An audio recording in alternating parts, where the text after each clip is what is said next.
Un saludo para todos. Les habla el ingeniero Andrés Lenis. El día de hoy vamos a hablar acerca de la normatividad eléctrica. Este es un tema bastante extenso, por lo que vamos a tratar lo más importante de la misma. Como pueden ver ustedes en las gráficas, pues ahí tenemos ciertos ejemplos de lo que se debe y de lo que no se debe hacer. Muy bien, entonces vamos a hablar un poquito de la historia, de dónde viene la norma. Nosotros tenemos la norma principal que viene de la norma americana, que es nuestra NTC 2050, ¿de acuerdo? Que el año pasado se sacó la segunda actualización. Y tenemos el RETIE, que es el Reglamento Técnico de Instalaciones Eléctricas. Las normas internacionales, ¿cuáles son? Tenemos de la NFPA 70, que es el NEC, y tenemos también la IS 60364, que es la norma europea. Son estándar europeo y estándar americano. Nuestra norma colombiana, nuestro antiguo código eléctrico, es la copia del National Electrical Code, o sea, del NEC del año 1996. Y todavía está vigente en el ministerio, como nos dice, cuál es la norma que está aplicando en el momento. La NTC 2050, primera actualización, que es del Código Eléctrico del 25 de noviembre del 98, y es basada en la norma técnica NFPA 70, versión de 1996, como nos indica ese artículo. El RETIE, pues con la resolución 180.398 del 7 de abril del 2004, y la última actualización fue el 30 de agosto del 2013. ¿Listo? Estas son las normas que tenemos nosotros vigentes en el momento. El año pasado se hizo la actualización de la norma, de nuestra NTC 2050, se hizo a partir de la NFPA 70, que es la norma americana, en el año 2017, y a partir de esa se ha venido haciendo el cambio y ya salió el año pasado. Todavía el ministerio no la ha publicado, pero ya el ICONTEC la tiene lista y esa es la norma que va a quedar vigente. Entonces, ¿qué nos dice acá? Nuestro Código Eléctrico Colombiano NTC 2050, segunda actualización. Dice que esta edición se basa en la edición 2017 del NEC, del National Electrical Code, que ya les mostré, y cual lo publica la National Fire Protection Association, o sea, la NFPA, y está adoptada por el ICONTEC. ¿Listo? Entonces, ¿qué fue lo que hicieron? Traducir la norma. Y nosotros vamos a hablar es acerca de esta actualización. Entonces, ¿qué capítulos tiene la norma? La norma tiene 9 capítulos. Tenemos generalidades, alambrado y protección, métodos de alambrado y materiales, equipos para uso general, ambientes especiales, equipo especial, condiciones especiales, sistema de comunicaciones y por último son las tablas. Entonces vamos a arrancar un poco con las definiciones que nos dice el artículo 100. Entonces tenemos 3 definiciones que están todo el tiempo en la norma, que son muy importantes. Tenemos lo que es fácilmente accesible, accesible y oculto. Entonces, siempre que nos hablen acerca de aparatos o equipos que estén fácilmente accesibles, significa que lo puedo alcanzar con mis manos sin necesidad de una escalera, silla u otra. Por ejemplo, un interruptor, un tomacorriente, un tablero de distribución tiene que ser fácilmente accesible. Porque si hay un inconveniente y yo necesito bajar los breakers, pues tiene que ser fácilmente accesible. Ya algo accesible es algo que puedo acceder a los materiales sin romper o destruir. ¿De acuerdo? Como por ejemplo una luminaria. Y algo oculto ya vendría siendo que no puedo acceder a los materiales sin romper. Tengo una canalización, una tubería, tengo que romper físicamente el muro para poder acceder. ¿Listo? Entonces esos 3 términos son importantes. Fácilmente accesible, accesible y oculto. Porque se mencionan bastante en la norma. ¿Qué es una unidad de vivienda? Una unidad de vivienda es una o más habitaciones para uso de una o más personas que forman una unidad familiar con espacio para comer, descansar y dormir e instalaciones permanentes de cocina y sanitarias. O sea, desde un apartaestudio en general se considera como una unidad de vivienda. así sea para uno o más personas. Mientras tenga estos espacios definidos, comer, descansar y dormir, y tenga instalaciones permanentes de cocina y sanitarias. Si cumple con esto, es una unidad de vivienda, si no, no. ¿Por qué digo unidad de vivienda? Porque es que toda la norma se basa para unidades de vivienda. Entonces tenemos varias clases, tenemos dúplex, unidad de vivienda sencilla, y hay otras definiciones como son. Lugar seco, dice, un sitio que normalmente no está sujeto a humedad. Un lugar clasificado como seco puede estar temporalmente sujeto a humedad, por ejemplo, un edificio en construcción. También tenemos la foto de una cocina de una unidad de vivienda, es un lugar seco.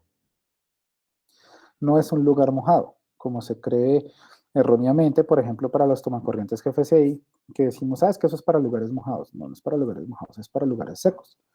Si yo a un toma GFCI le llego a echar agua, pues se me va a dañar. Lugar húmedo. Lugares protegidos del clima y no sujetos a saturación de agua u otros líquidos, pero sujetos a grados moderados de humedad. Por ejemplo, los balcones, ¿sí? Estos son, pues sí, llueve, obviamente nos cae agua, pero no saturan, ¿sí? No saturan agua, o sea, no hay como una piscina, por ejemplo. Y ya un lugar mojado son instalaciones subterráneas o en losas de hormigón o mampostería en contacto directo con la tierra, lugares expuestos a saturación con agua u otros líquidos, tales como área de lavado de vehículos y lugares desprotegidos expuestos al clima. Entonces, todo lo que es la parte subterránea se conoce como lugar mojado y los conductores y todos los elementos que vamos a trabajar ahí, pues tienen que tener su suficiente protección para lugares mojados. ¿De acuerdo? Un lavadero de carros, por ejemplo, es un lugar mojado porque está todo el tiempo con saturación de agua. Ya pasando a estos términos, vamos a hablar acerca del calibre de los conductores. Esta parte es demasiado importante porque aquí siempre hay muchos errores con los cálculos. Los calibres de conductores se expresan en milímetros cuadrados, seguidos por su equivalente en AWG, que significa American Wire Gauge, o en mils de circunferencia o casi mil. Entonces, si yo voy a visualizar la tabla de conductores, los AWG vienen desde 18 AWG hasta 4 ceros AWG. Y los kc1000 van desde 250 kc1000 hasta 2000 kc1000. Acá le estoy mostrando la foto directamente que está en la segunda actualización de la NTC 2050 del Icontec. Entonces, ¿qué vamos a ver con los calibres de los conductores? Antes esa tabla se llamaba la tabla 31016, ¿sí? Dice capacidad de corriente ampacity, pero capacidad de corriente es un término que no está bien traducido. Pero bueno, ya tenemos ampacity entre comillas. ¿Qué es ampacity? Ampacity es la máxima corriente en amperios que puede transportar un conductor continuamente bajo las condiciones de uso sin exceder su temperatura. Entonces, aquí lo importante a tener en cuenta es la temperatura que genera la corriente a pasar por un conductor. Esa temperatura que genera la corriente al pasar por un conductor se llama ampacity y eso es lo que realmente vamos a calcular con esta tabla. ¿Listo? Recordemos que esta tabla solo nos sirve para calcular solamente 3 conductores y a partir de 3 pues tenemos que hacer factores de corrección. Entonces tenemos la tabla del NEC, es la misma, la 31015B16 y ahora con la actualización de la norma también la llamamos la 315B16 que antes era la 31016 y es idéntica, ¿sí? Es la misma tabla. Entonces podemos ver para conductor en cobre y conductor en aluminio, pues acá nosotros manejamos conductores en cobre para la parte residencial y aquí tenemos 60 grados, 75 y 90. Siempre calculamos a 60 grados los conductores. Aunque ellos vienen fabricados a 90 grados, siempre los vamos a calcular a 60. Entonces acá hay algo bien importante que les quiero mostrar. ¿Qué nos dice acá el NEC? El Handbook 2017. Entonces nos dice los factores de corrección que tenemos que tener cuando tenemos más conductores en una misma línea. Entonces aquí tenemos de 4 a 6, 80%, 7 a 9, 70, 10 a 20, 50, 21 a 30, 45, 31 a 40, 40 y más de 41 a 35. Al igual la tenemos, es la misma tabla, la 3, 10, 15, B3A, y la tenemos también en nuestra nueva norma, porque nuestra norma es la traducción de la norma americana. Por eso estoy haciendo la comparación de las dos, para que puedan visualizar que es lo mismo. Y es idéntica la tabla. Muy bien. Entonces, miren acá esta parte respecto a los conductores, a los calibres. ¿Qué nos dice? Arriba lo tengo en inglés, que es del NEC, y abajo está en español de la NTC. Nos dice lo mismo para un calibre 18W en cobre, ¿sí? Me dice 7 amperios siempre que se cumplan las siguientes condiciones. O sea, yo puedo, por ese conductor, puedo pasar hasta 7 amperios. Ahorita como todo es iluminación LED, ¿sí? Inclusive 7 amperios es demasiada corriente para iluminación LED, para, bueno, dependiendo del cálculo que dé el circuito, pero podríamos usar inclusive otro conductor, ¿sí? Entonces dice, las cargas continuas no excedan de 5.6 amperios, protecciones contra sobrecorriente, ser interruptores automáticos de valor nominal para circuito normal marcados para usarse con cable de cobre de 0,82 milímetros cuadrados, y también que tengamos fusibles de ese valor, ¿sí? Alguna de estas condiciones, fusibles clases CC, J o T. Y aquí nos aparece igual en la norma americana como en la norma colombiana. Acá tenemos con el 16AWG, que me permite hasta 10 amperios, obviamente teniendo las mismas condiciones, que tengamos los breakers de valor nominal para esos circuitos, o fusibles, o otra clase de fusibles que son los CC, J o T. Aquí viene tal cual. Pero estamos mirando la comparación de las dos, tanto la americana como la colombiana, y la traducción es idéntica. En el NEC lo tengo en la 149 y en el ICONTEC en la página 107. Lo mismo para los demás calibres. Entonces tenemos para calibre 14 en cobre hasta 15 amperios. Para calibre número 12, ¿sí? Eh, también eh, hasta 15 amperios, ¿sí? Aquí dice para los de aluminio y cobre recubierto con aluminio. Para los 12AWG, que ya son cobre-cobre, sí me soporta los 20 amperios, que es el que más se utiliza. El calibre número 12 es el preferido por todos. Siempre que yo veo un electricista, ¿qué calibre le va a poner 12? ¿Por qué? Porque sí, porque llevo 30 años de electricista. Esa es la respuesta.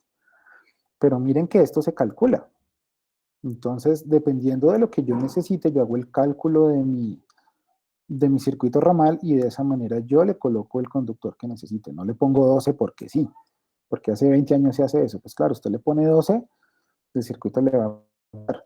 Pero si usted le pone calibre 12 que soporta 10 amperios y le pone un breaker de 15, ¿qué está haciendo? Nada. Si le va a poner un breaker de 15 a un ramal de iluminación y fuerza, pues entonces puede utilizar un calibre 14 sin ningún problema porque está diseñado para 15 amperios. Entonces, si voy a colocar 12, por ejemplo, lo que dice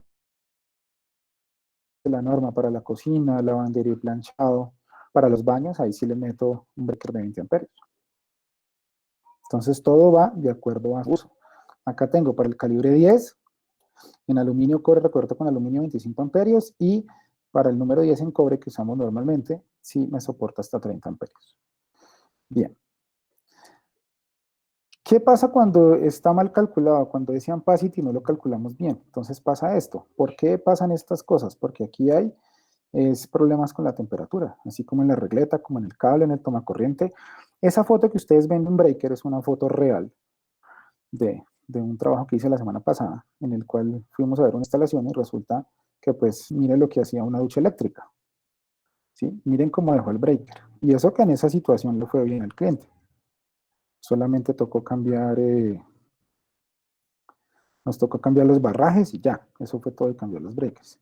Pero ahí ese conductor era un conductor calibre 12, obviamente el conductor estaba muy delgado, y aquí como lo pudimos ver, pues ese conductor nos soporta hasta 20 amperios y la ducha marcaba 31 o 33 amperios, pues necesita un calibre mucho más alto, ¿sí? Y toca ver que el breaker nos esté haciendo buen contacto, que no hayan puntos calientes, o que venga de un circuito que venga protegido con falla de tierra. Ahora lo vamos. Bueno, tener en cuenta cuando pintemos que el tablero no nos vaya a quedar pintado, porque él viene con una pintura especial. También todo lo que son los recubrimientos de los tableros de distribución, de las cajas, que no vayan a quedar huecos en las cajas, es importante. Es importante también esta parte que nos dice que hay violación de la norma porque estamos colocando dos conductores en el mismo orificio y solamente debe ir uno, ¿no? Al igual que en los terminales, solo debe ir uno solamente. Por eso los tableros vienen diseñados para cierta cantidad de circuitos. Entonces, si yo necesito un tablero más grande, pues debo adquirir un tablero más grande, pero no sobresaturar el tablero. Acá, por ejemplo, esto, mire, que tenemos en un breaker, tenemos dos conductores. Eso no se debe hacer. Eso es en contra de la norma. ¿Por qué? Porque estoy saturándolo. Ahí estoy saturándolo. Estoy metiendo dos conductores, no sé qué cargas lleva. Eso lo que me va a hacer es que me va a saturar la instalación. También la parte de la marcación. Aquí nos está indicando la marcación de neutro. ¿Sí? Si tengo todos los cables iguales, pues con la cinta blanca lo puedo marcar. Y si tengo varias fases también, para eso hay cintas de colores, marcamos las fases. Obviamente el neutro siempre por norma debe ir blanco y la tierra debe ir verde. Y si no, pues lo vamos a marcar. Bueno, vamos a ver el capítulo 2, artículo 200, en la parte de circuitos ramales. ¿Listo? Vamos a hablar sobre el GFCI. El GFCI es muy importante. Este equipo nos sirve para protección de falla a tierra, es para proteger a las personas. Gracias a estos tomacorrientes, pues usted no se electrocuta y salva su vida. Tiene una bobina, el cual censa la corriente que entra y la corriente que sale. Él censa la corriente que entra y la corriente que sale, y si hay una fuga de corriente, dependiendo del fabricante, entre 4 o 6 miliamperios, pues él se va a activar. ¿Listo? Y estos tomacorrientes son unidades de vivienda. Para tomacorrientes de 15 o 20 amperios, pues lo vamos a instalar en baños, garajes, exteriores, espacios, sótanos, cocinas, lavaderos y otros. Entonces, para baños, ¿qué es un baño? Un baño es un área que incluye un lavamanos con uno más de los siguientes elementos: un inodoro, un orinal, una bañera, una ducha, un bidet o artículos similares de plomería. El término se aplica a toda la zona, tenga o no una puerta de separación. ¿Listo? Aquí tenemos un baño, en la parte de abajo tenemos un bidet para los que no lo conocían. ¿Listo? Entonces, aplicándolo para baños, ¿qué nos dice la norma? En el artículo 218A1, ¿qué nos dice? Que yo debo colocar una tomacorriente GFCI por cada lavamanos que yo tenga. En este caso, pues como tengo dos lavamanos, pues tengo un tomacorriente doble GFCI y estoy cumpliendo la norma. Y este tomacorriente debe ir a un breaker de 20 amperios. También puedo colocar dos a los lados y también estoy cumpliendo la norma. Aunque estos tomacorrientes son dobles, pues ahí serían 4, pero igual está cumpliendo norma. ¿Listo? Igual todo eso va a un ramal de 20 amperios que es solamente dedicado a los baños. Acá tenemos ejemplos de cuando no se cumple la norma. Tenemos, por ejemplo, esto es un restaurante. Inclusive tienen ahí conectado un secador al tomacorriente, ¿sí? Tienen ahí el toma, debe ser GFCI. En un hotel tampoco se cumple. En varios apartamentos que hemos revisado no está cumpliendo. Colocan un tomacorriente normal. Por lo menos estos tienen polo a tierra. En cambio, el de la izquierda no tiene polo a tierra, no tiene absolutamente nada. ¿Qué es un cuarto de baño? Tenemos un lavamano más un sanitario más una ducha. Eso se considera un cuarto de baño. Un tomacorriente por cada lavamanos y nos dice que entre los 90 centímetros del extremo del lavamanos debe haber un tomacorriente GFCI y si está debajo del lavamanos no debe estar a menos de 30 centímetros. Entonces acá tenemos una grafiquita donde miramos 90 centímetros, nos da 3 pies, 91,44 y nos dice que con 90 centímetros es suficiente. O sea que todo alrededor de esos 90 centímetros de esa línea de color rojo, si yo tengo un tomacorriente conectado en esa área, tiene que ser un tomacorriente GFCI. ¿Listo? Independiente si el tomacorriente es de 15 o 20 amperios, tiene que ser GFCI por obligación. Cuando es diferente una unidad de vivienda, por ejemplo, baños públicos o baños de instituciones de otras instalaciones, también tiene que cumplir lo mismo. Dentro del mismo rango también tenemos que tener tomacorrientes GFCI, así como lo muestra la gráfica. Por ejemplo, esto es lo que no se debe hacer en un baño. Bien, entonces, volviendo a la parte de los circuitos ramales, por ejemplo, aquí dice los tomacorrientes en baños de hoteles y moteles, ¿sí? En donde tenemos una puerta, al igual tenemos separados, pero tenemos dos lavamanos y cada uno tiene que tener su tomacorriente GFCI y esos tomacorrientes GFCI tienen que ir a un circuito de 20 amperios, independiente para los tomas de los baños. Lo que se ve en rojo ya tenemos es el circuito de iluminación general y ese circuito pues sí va hacia otro ramal diferente. Pero el de los baños sí es independiente.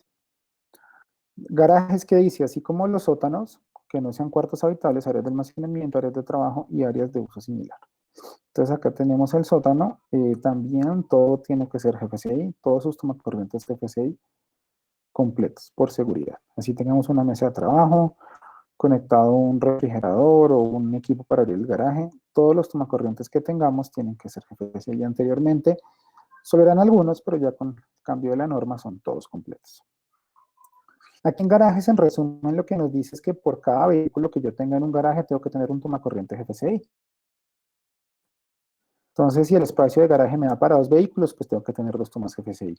¿Por qué? Pues porque yo en el garaje inclusive ahí se ve un carro de herramientas, yo voy a lavar el carro, voy a conectar equipos para hacer adecuaciones, entonces tiene que tener protección GFCI.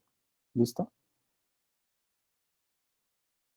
También cuando hay talleres, o sí, todo es lo que tiene que ver con talleres o sitios para reparación de autos, también esos tomacorrientes tienen que ser GF6. Listo, aquí nos está mostrando esa parte de los tomacorrientes. Bien, respecto a los techos, también los techos en exteriores, cuando son unidades de vivienda, también tiene que tener GFCI y aparte de ser GFCI, tiene que tener una caja de protección. ¿Por qué? Porque como les dije, el tomacorriente GFCI, que se dice que es para zonas húmedas, ¿sí? Pero no son las unas que yo le puedo echar agua. Si yo le echo agua, el tomacorriente se daña, porque el tomacorriente por tanto tiene un circuito electrónico. Entonces debe tener una tapa de protección adecuada. Si está la intemperie, obviamente llueva y no se me vaya a dañar. Ahora las vamos a ver. Para la parte de los exteriores, si lo tengo a menos de 2 metros, los tomacorrientes deben ser GFCI, así como nos muestra acá la gráfica. Y si está más alto de 2 metros, pues no se exige que sean GFCI. ¿Listo? Para exteriores también lo mismo, por ejemplo, para estadios, sitios de recreación, todo tomacorriente que quede expuesto en la parte exterior debe tener protección GFC y obviamente con su tapa de protección. Sótanos sin terminar. Se define los sótanos sin terminar como las partes o zonas del sótano que no estén pensadas como habitaciones y limitadas a zonas de almacenamiento de trabajo similar, con la excepción de que los tomacorrientes que alimentan sistemas de alarmas contra incendio o contra robo no requieren ser GFC. ¿Listo? Entonces, por acá, por ejemplo, si yo tengo un sótano y tengo una habitación, ¿sí? que la diseñé ahí o para ver televisión, no es obligación que esos tomacorrientes que estén en esa sala o en esa habitación sean GFCI, pero en cambio, sí es mandatorio que donde tengo el calentador, donde tengo el área de lavandería y planchado, esos tomacorrientes sí tienen que tener protección GFCI. El de la habitación no requiere que sea GFCI, si yo lo quiero poner, pues no hay problema, pero la norma no lo exige. Respecto a las cocinas, esta parte de las cocinas es muy importante. La mayoría de las preguntas siempre tienen que ver con la cocina. Entonces acá, mire, tenemos el mesón de la cocina. Todo lo que sea adyacente al mesón de cocina debe tener toma corriente GFCI. También las islas, las penínsulas tienen que tener protección GFCI. Aquí nos está mostrando las distancias desde la estufa y desde el lavadero. Pero todo lo que esté en el mesón, por norma, tiene que tener protección GFCI. El refrigerador no es obligatorio que tenga protección GFCI. Si usted lo desea tener, pues lo puede tener. Ahora no era como antiguamente que los refrigeradores venían con esos transformadores grandes que cuando arrancaban, pues obviamente el pico de corriente era muy alto. Y si tuvieron GFCI, pues me va a marcar una falla tierra y se va a activar. Ahora como traen transformadores de doble aislamiento, pues no hay problema con eso. Pero no es mandatorio que lo tenga GFCI. Entonces acá tenemos otro ejemplo. Tenemos mesón de cocina, todo lo que haya adyacente al mesón de cocina, a islas, penínsulas, tiene que tener protección GFCI. Lo que esté por fuera del mesón, como el tomacorriente que está en esta parte, no nos exige que tengamos esa protección. Bueno, entonces respecto al mesón de cocina, todo lo que tenga más de 30 centímetros se considera mesón de cocina, ¿sí? Para pequeños artefactos de cocina de cordón y clavija, como por ejemplo licuadora, sanduchera, extractores, etcétera, etcétera, hoy el cable no debe ser menor a 60 centímetros. El cable es de 60 centímetros y obviamente el toma pues no puede estar más alto de eso. Máximo se coloca 20 a 30 centímetros. Una isla, como la que tenemos en la foto en la parte superior derecha, es de 60 centímetros por 30 el mesón o más. Si es de ese tamaño o más grande, se considera una isla. Y en la isla es mandatorio que tengamos un tomacorriente GFCI. Y la península es la foto de abajo donde dice que nos sale el mesón 30 centímetros o más, que no tiene muro, donde se meten las sillas, se considera una península. Acá pues en las islas es mandatorio tener tomacorriente GFCI, obviamente tener mucho cuidado, ¿no?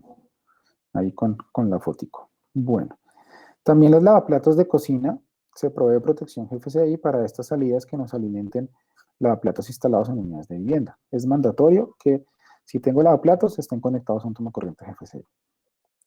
Aquí podemos mirar los circuitos ramales, hay dos ejemplos. Entonces tenemos un circuito ramal que tiene el refrigerador, tiene 1 o 2 tomas GFCI y tiene el chispero del gas y eso va a un circuito de 20 amperios. Y tengo otro circuito ramal que van 3 tomas corrientes GFCI, van dos tomas más de la cocina que no son GFCI, inclusive va uno del comedor y otro de una zona de almacenamiento. También va conectados a otro circuito GFCI. Perdón, a otro circuito o ramal de 20 amperios. ¿Sí? Entonces miren que los ramales siempre que hablamos de cocina, lavandería y planchado siempre son 20 amperios. Siempre son a ramales de 20 amperios y son circuitos independientes. Ya la forma de conexión pues depende de la cantidad de aparatos que tengamos. Y miren que el circuito de iluminación si va a un circuito de 15 o 20 amperios. ¿Por qué 15 o 20 amperios? Pues depende del cálculo de cuánto me den las luminarias, pues así le voy a colocar la protección también. Y obviamente también va tanto la protección como la luminaria, ¿no? Bueno, aquí tenemos otro ejemplo que tenemos también para ramales de 20 amperios. Tengo 2 tomas GFCI, mire, tengo todas las tomacorrientes del comedor, uno de zona de almacenamiento y me da un ramal de 20 amperios y hay otro ramal en donde van 3 tomacorrientes GFCI y el chispero del gas. Acá en las unidades de vivienda a veces ponen el de chispero, lo ponen aparte y el GFCI de la cocina también lo colocan aparte. O a veces lo ponen juntos. Eso ya depende del cálculo que se haga.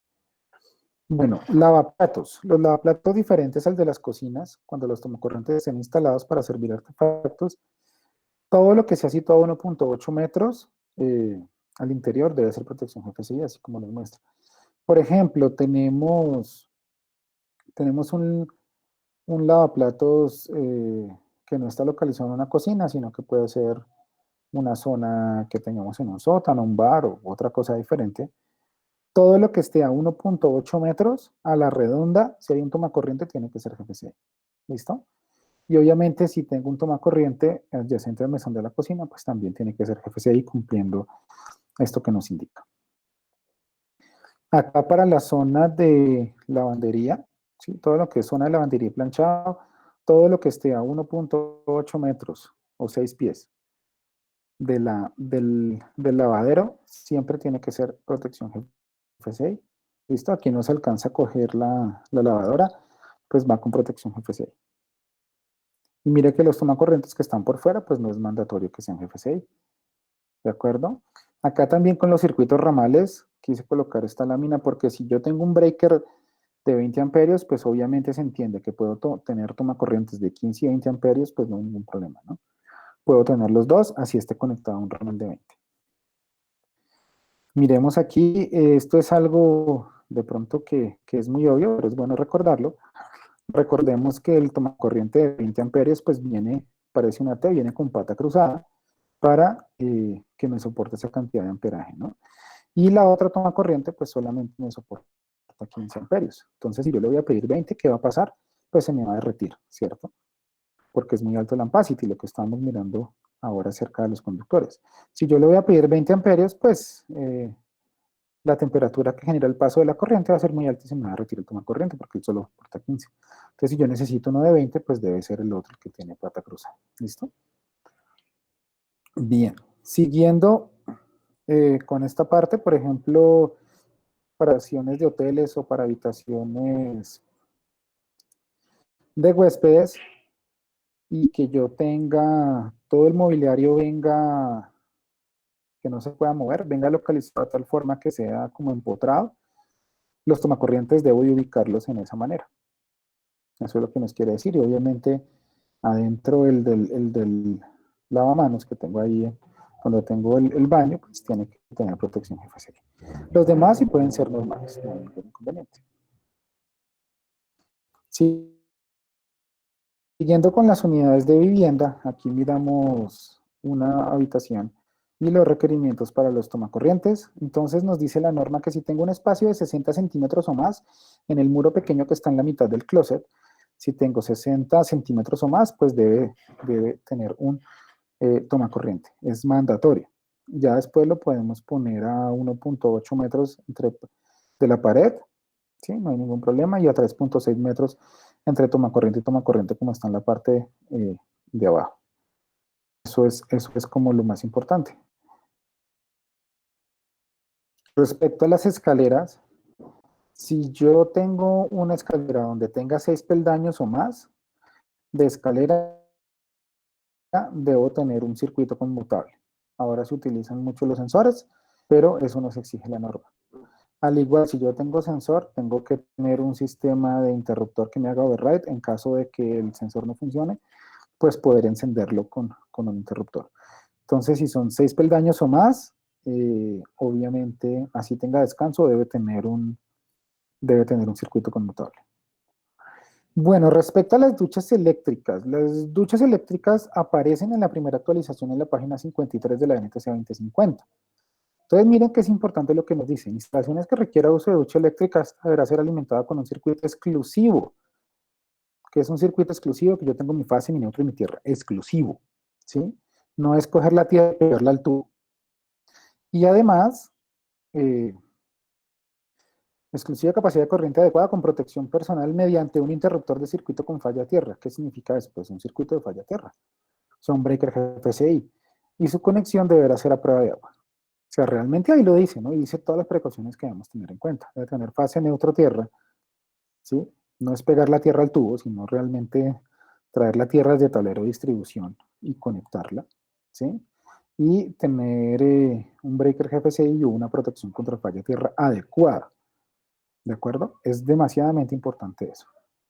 ¿Listo? Como es la conexión, ella tiene una colita de ratón y esa va directamente al neutro porque ya debe comparar, al igual que un GFCI, entre fase y neutro y donde haya una falla tierra, pues se debe activar. ¿Listo? No esta clase de duchas que uno ve normalmente que pasa, ¿sí? Realmente esto parece es el switch, pero para electrocutarse. ¿Listo?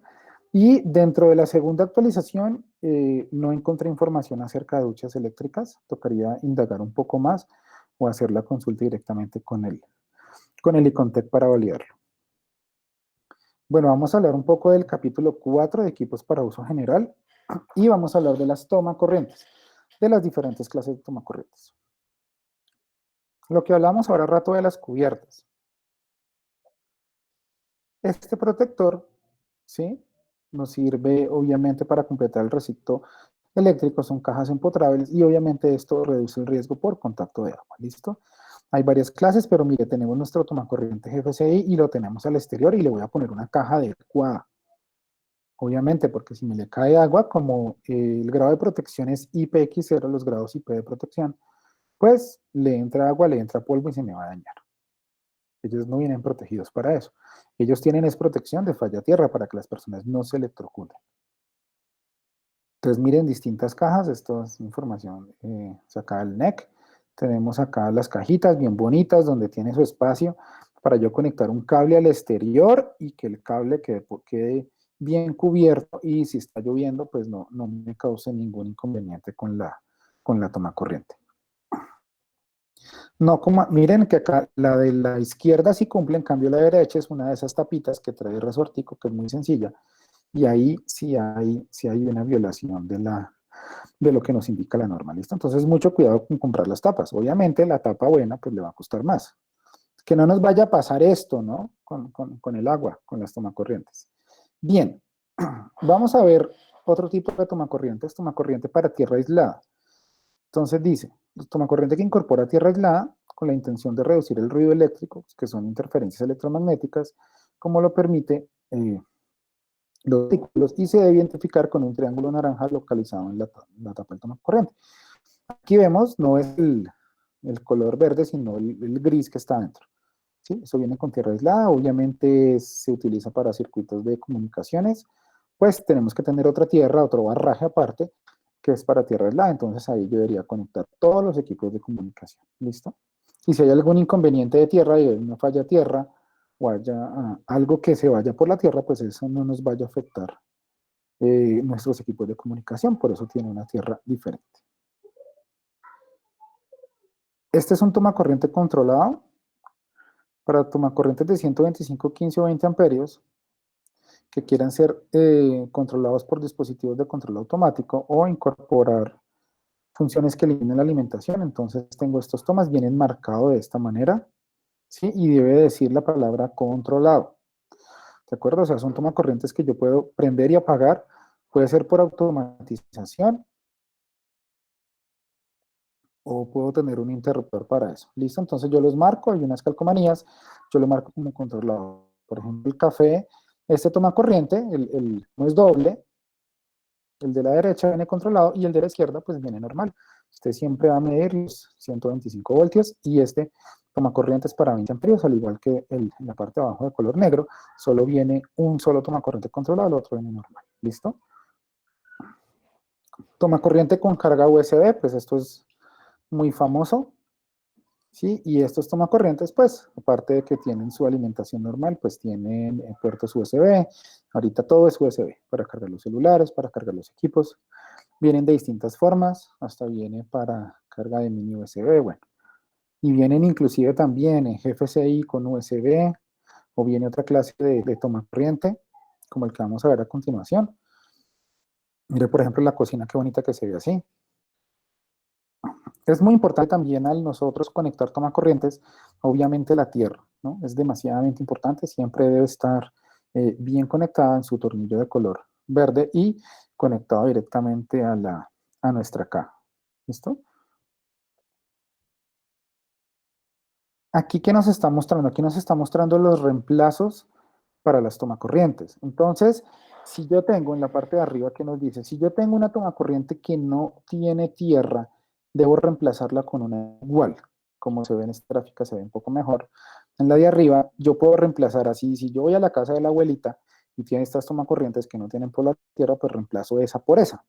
Pero no puedo reemplazar una que no tiene toma por una que sí tiene toma, que sí tiene por la tierra. No es que vamos a conectar el computador, entonces pues necesitamos poner una de esas. O se ponen esos adaptadores de 3 a 2 patas, tampoco, eso está hecho. Si yo voy a la casa de la abuelita y no tengo cómo reemplazarla, pues yo reemplazo esa toma sin tierra por una toma GFCI y le coloco una calcomanía que me va a decir no equipment ground, o sea que ese equipo no tiene tierra. Ese sí le sirve, ¿de acuerdo? Aunque no tiene tierra, pero le va a dar la protección que usted necesita. Eso es lo que nos está diciendo esta misma en cuanto a los reemplazos. ¿Sí? Inclusive aquí dice que puedo cambiar esa toma a un ramal que tenga un breaker GFCI y me va a proteger. ¿De acuerdo? Al igual, no va a ser un equipo conectado a tierra y tiene que tener su calcomanía para la distinción de eso. Toma corrientes a prueba de manipulación o tamper resistant. Estos tomacorrientes se deben reemplazar este tipo y se utilizan más que todo cuando se trabaja con niños, ¿sí? De 7 años o menos. Entonces acá la norma que nos dice, mire lo que dice nuestro código, que realmente no, pues no hizo toda la traducción. Lo único que nuestro código dice acerca de eso es, toma corriente resistente a manipulación. Se debe instalar toma corriente resistente a manipulación cuando los reemplazos se hagan en las salidas de tomacorrientes que en otra parte de este código se exija sean resistentes a la manipulación, excepto cuando se reemplaza un tomacorriente sin polo a tierra con otro tomacorriente sin polo a tierra. No dice absolutamente nada más.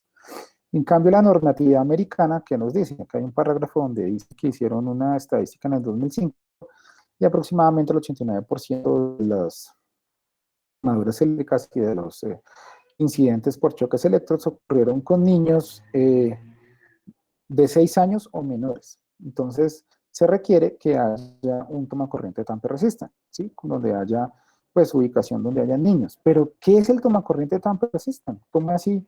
A prueba de manipulación. Entonces, él internamente, como veo el clic, y eso pasa, coja usted un niño de 2 años, porque mi hija lo hizo, coge un cliccito y lo va a meter, o una monedita, o alguna cosa meten ahí a los tomacorrientes. Pero este tomacorriente, si usted le va a meter y le va a empujar, él no va a funcionar. La única forma para que él funcione y usted tenga acceso a los contactos que están en la parte plástica de color amarillo es cuando yo inserto las dos puntas al tiempo.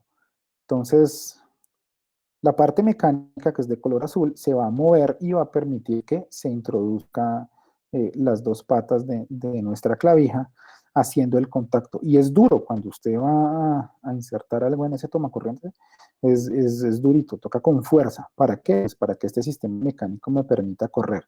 Si yo lo voy a hacer en uno de los dos, no me va a funcionar. Tiene que ser en los dos al tiempo. Por eso, pues, esa prueba de manipulación y este circuito está diseñado para eso. Entonces nos dice, para unidades de vivienda, cuartos de hoteles y moteles, sitios en cuidado de niños, colegios, edificios, oficinas, corredores, sitios de alta concentración de personas. Tomacorrientes ubicados por encima de 1.7 no es necesario colocarlos, pues obviamente no va a haber riesgo con los niños. ¿Sí? Tomacorrientes que forman parte de una luminaria y otros conceptos. Tomacorriente para prevención de condiciones climáticas, se llama weather resistant. Weather es clima en inglés.